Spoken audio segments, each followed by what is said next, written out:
అంటే 3 రోజులే. అలా చేస్తే మీ డబ్బులు సేఫ్. కస్టమర్లు డబ్బుల వాపస్ కోసం ఆర్బీఐ నిబంధనలు. ఆన్లైన్ మోసం, సైబర్ ఫ్రాడ్ జరిగిందా?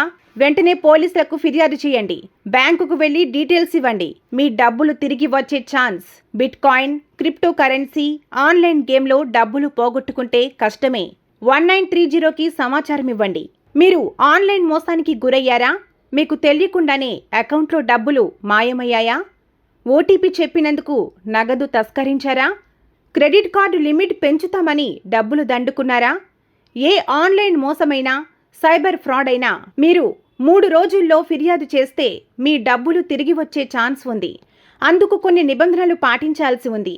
ఆర్బీఐ మార్గదర్శకాల ప్రకారం మీరు net banking, phone banking, debit card, credit card, online పేమెంట్లో, గేట్వే వంటి సమస్యలతో, బ్యాంకింగ్ సమస్యలతో మోసపోతే ఫిర్యాదు చేసి డబ్బులు తిరిగి పొందే అవకాశం ఉంది. మొదటగా చేయాల్సిన పని ఏమిటంటే, మోసం జరిగిన 3 రోజుల్లో పే బ్యాంక్లో వివరాలతో కూడిన రాతపూర్వక ఫిర్యాదు చేయాలి. 4 నుండి 7 రోజులకు ఫిర్యాదు చేసిన కొంతమేర డబ్బులు తిరిగి పొందే అవకాశం కూడా ఉంది. ఈ విషయమై Delhi cyber crime expert Kishlay Chaudhary మాట్లాడుతూ, ఆన్లైన్ మోసానికి గురైతే అదే రోజు స్థానిక పోలీస్ స్టేషన్కు వెళ్లి రాతపూర్వకంగా ఫిర్యాదు చేయాలని, వెంటనే ఎఫ్ఐఆర్ నమోదయ్యేలా పోలీసులకు సూచించాలి. ఎఫ్ఐఆర్ నమోదు కాకపోతే ఫిర్యాదును నమోదైనట్లు నిర్ధారణ చేసుకోండి. తర్వాత పోలీసు రసీదుతో బ్యాంకుకు వెళ్లి బ్యాంకు దరఖాస్తుతో పాటు పోలీసులకు కంప్లైంట్ చేసిన రసీదును జతచేసి ఫిర్యాదు చేయండి. తర్వాత ఆ 2 జతల కాపీలను ఆర్బీఐ ఈమెయిల్ ఐడి crpc@rbi.org.inకి మెయిల్ చేయండి. అలాగే సీసీలో బ్యాంకు వివరాలు, పర్సనల్ మెయిల్ ఐడిని జత చేయాలి.